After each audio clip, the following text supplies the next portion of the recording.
Hey, I'm Ken. Today I'm bringing you a deck tech based on Korvold, Fakehurst King. This is my response to Callahan from the Mind Sculptors challenge to port an iconic, modern, legacy, or vintage list into competitive EDH. So I picked a good old Papa Korvold and Infect. Oh, and Aaron's saying, yeah, just going for it here. I've got this. Oko was shut down by a blossoming defense, Vines of Vastwood, and the beats come quick. Ross Merriam soundly thumped by Aaron Barish and Infect. So I think the modern and legacy Infect lists are beautiful because they are very straightforward, simple, and efficient.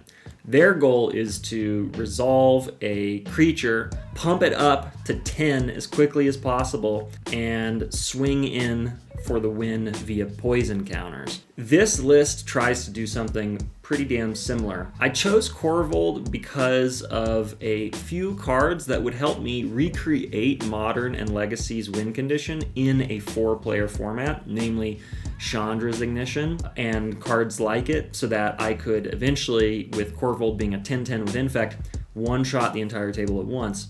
But alternately, the goal of this deck is to play Korvold, use his value triggered ability to draw cards and pump him up, and then eventually just kill my opponents with commander damage or 10 poison counters, either singularly or all at once. So I've got the standard suite of Infect cards in these colors: Glistening Oil, Pheresis, Crafted Exoskeleton, Tainted Strike, Triumph of the Hordes, as well as some sort of efficient Infect creatures that can be pumped up and serve as a non-commander reliant threat, like Plague Stinger, it's a flyer, Putrefax, which if you berserk it, oftentimes it can one-shot an opponent. Flesh Eater Imp is a sack outlet, so synergizes with Korvold, but it's also a flying infector. And then Glistener Elf because it's a classic one-drop. And finally, Skithiryx is this deck's sort of alternate big dragon infecty threat. So that's our plan. The question is, how do we get there? So let's start at the basics. Let's start with lands. I guess, funnily enough, I'm running no basics because I'm, like my Dragon King, quite greedy. But we'll start with the standard 5-color lands, dual lands, bond lands, shock lands, as well as, accelerants like Ancient Tomb. Moving up a layer, we've got the lands that synergize uniquely with Korvold. Lands that can sack themselves, lands that trigger you to sacrifice other lands, and then of course our 9 fetches. And then last but not least, we've got what I kind of think of as some utility lands. We've got Inkmoth Nexus, which can turn into an Infect creature with flying. Boseiju, which can protect our pump spells, and most importantly protect stuff like Chandra's Ignition. Pendlehaven, which if for some reason we've got a Glistener Elf or we've got our Inkmoth Nexus, can tap sneakily to pump it up a little bit. And then Dryad Arbor. So this is just a creature as well as a land that we can hit with Infect in a pinch.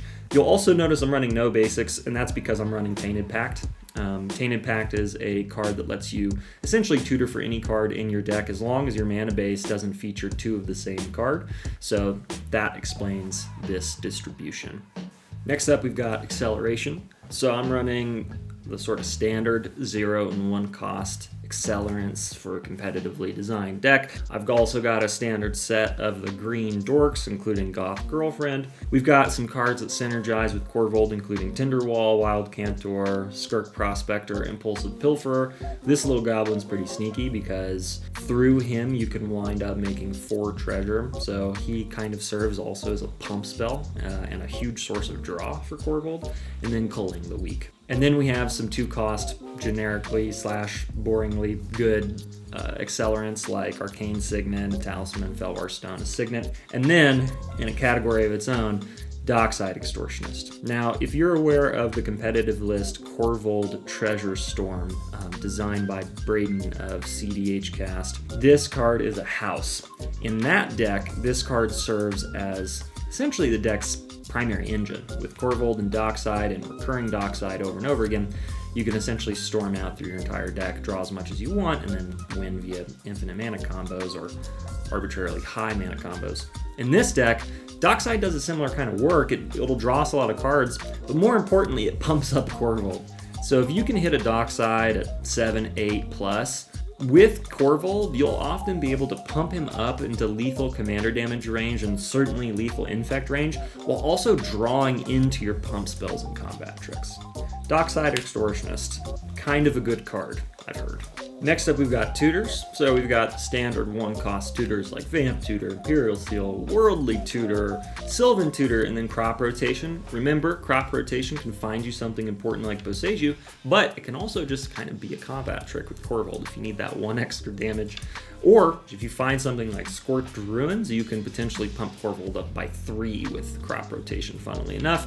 And then, of course, good old Demoody Tootie, aka Demonic Tutor, Diabolic Intent, Finale Devastation, which most often is going to find you Dockside Extortionist, but in a pinch I've used it to find Skittles, aka Skithrix. Tainted Pact, which again, kind of in a desperate mono black way, can dig through your deck and find the exact card you need while exiling everything else you reveal. And then Eldritch Evolution, which again, most often will find Dockside, but can also find you other valuable creatures if you need them. Then we've got Protection, Recursion, Interaction. So this, again, doesn't look like your standard competitive EDH deck, because if it were sort of standard competitive Korvold, you would see a lot more cards on the table right now. But again, I wanted to recreate Modern Legacy Infect lists linearity and efficiency, so I try to be as light as possible on the backup plans and protection, so to speak.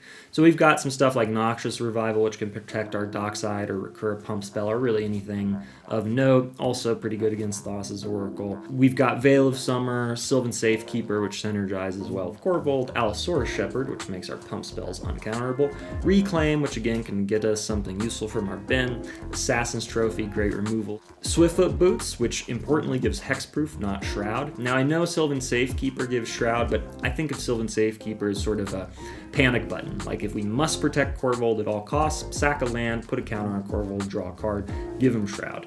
That shuts him off from lines where we use pump spells. That's why I think Swiftfoot Boots is a little bit better in this deck, because you get haste plus the ability to pump Korvold up, and since attacking with Korvold is our main win condition, Boots I think is a little bit better. SWAT, incredible card, better than Fierce Guardianship, which is amazing to say. Fire Covenant to get rid of those pesky blockers, including any flyers. Dismember, a very good, very efficient targeted removal spell with a sweet altar by Mr. Forrest, my favorite Magic altarist, one of my favorite artists generally right now. And then Mizzix Mastery. I recently won a game with Mizzix Mastery, and I only controlled Flesh Eater Imp. And I just kept swinging in 3 turns in a row with Flesh Eater, got to 4 next turn, cast Mizzix Mastery to recur a Groundswell to put Flesh Eater at 6, swinging in the air for that final poison damage. It was quite hilarious to me. I was playing a pretty competitive control deck, and I won with a Flesh Eater Imp.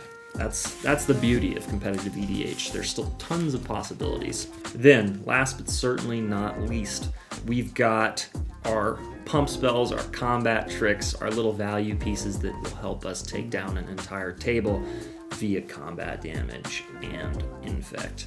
So we've got our classic pump spells from Modern Legacy Infect lists, free ones essentially like Invigorate, Mutagenic Growth.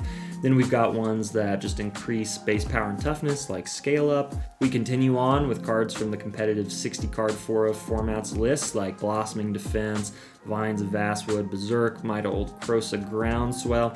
And then we've got some unique commander tech, like Kedis, Emberclaw Familiar. So this card says whenever a commander you control deals combat damage to an opponent, it deals that much damage to each other opponent. So if you're able to pump Korvold up to either 21 commander damage or 10 Infect and connect, it'll one-shot the table. Blood from Flesh and Blood says target creature you control deals damage equal to its power to target creature or player. Soul's Fire also does the same thing, so notably the creature deals the damage. So if Korvold is a 10/10 or more and has Infect, that will one-shot a player, not even through combat. Hatred, which is just a fantastic pump spell, also on the reserve list with fantastic art by Braum, I don't know, apologies. Chandra's Ignition.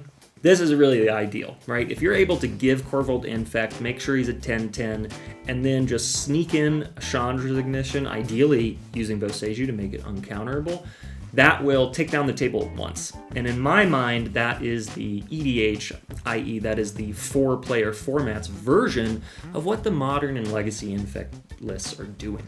They're trying to be as efficient as possible, make a creature with Infect have at least 10 power, and then swinging for the win. Become Immense is also another fun pump spell with Delve, which in a deck that is kind of an Aristocrats sub-theme deck, our graveyard is often pretty full. So delving away 5 cards is often easy enough. And that's it. That's Korvold cEDH, or competitively designed Infect, based on the Mind Sculptors iconic deck challenge call to port an iconic 60 card 4 of competitive deck into EDH. This is my humble attempt. If you're curious about it, the Moxfield link is going to be in the notes below, and I will also link the TMS Iconic Deck Challenges playlist so that you can look up what other people, great brewers and fantastic people and players, have been up to, trying to get those iconic decks from Magic's other formats into EDH. I've talked too much. Thanks for your attention. Bye.